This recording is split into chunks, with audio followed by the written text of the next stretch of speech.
आत्मरक्षा के रूप में नहीं कहा जा सकता। लिहाजा इन सारों चीज के हिसाब से ये 103 का अपराध बनता है और जो न्यायालय ने निर्णय दिया था वो बिल्कुल उचित और न्यायसम्मत है। मेरा अनुरोध है कि इसको धारा 103 के अंतर्गत इसे हत्या का मामला ही माना जाए, जो कि न्यायालय अदालत ने भी माना है।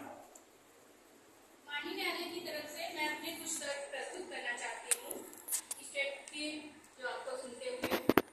105 हमें यह कहती है कि हमारे आत्मरक्षा का अधिकार तब तक बना है जब तक कि हमारे ऊपर खतरा है।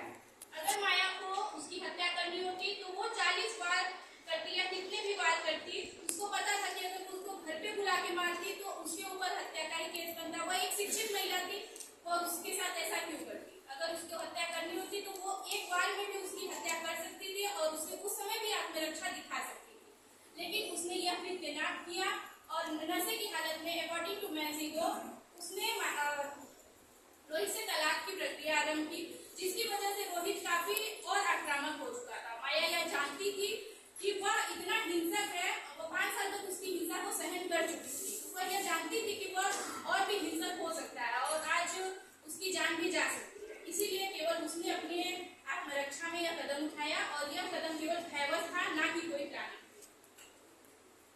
योर लॉर्डशिप, हम अपनी रात्रि की तरफ से उपस्थित हुए अधिवक्ता महोदया के विचारों से बिल्कुल असहमत हूँ। ऐसा इसलिए क्योंकि आत्मरक्षा का अधिकार तभी तक बना रहता है जब तक उसके लिए खतरा। रोहित द्वारा माया को खतरा नहीं, हालांकि उसने गलती किया था, निषेधात्मक आदेश के बावजूद भी वह घर में प्रवेश किया, यह गैर कानूनी है।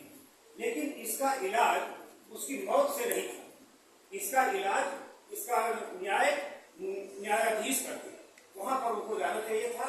अपने बचाव के लिए माया जो कुछ कर सकती थी मेरी नजर में, क्योंकि वह नशे की हालत में था, उसको हल्का फुल्का धक्का भी दे करके कमरे से बाहर कर सकती थी, बाथरूम में बंद कर सकती थी या गिरा सकती थी। जो अधिवक्ता महोदया ने तर्क दिया जो आत्मरक्षा में है, मैं बिल्कुल नहीं मानता हूं। अगर आत्मरक्षा में होता उसी समय माया अपने हाथ से उसको धक्का देती गिरा देती। किचन में जाकर के चाकू लाना मेंसरिया शो करता है। यह मेंसरिया एक्टसरिया में तब बदल जाता है जब उसने घपाघप वार करके रोहित को इतना घाव कर दिया, इतने गहरे घाव कर दिए कि रोहित की मृत्यु हो जाती है। इस संबंध में हम एक केस का उल्लेख करना चाहेंगे जिसमें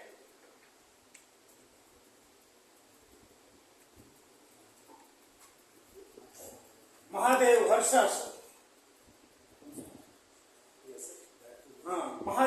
वर्सेस डायरेक्टर बीएसएफ, जिसमें उन्होंने कहा है माननीय उच्चतम न्यायालय ने कि आत्मरक्षा का अधिकार तब तक है, यह अल्पकालिक होता है, पूर्णकालिक नहीं है।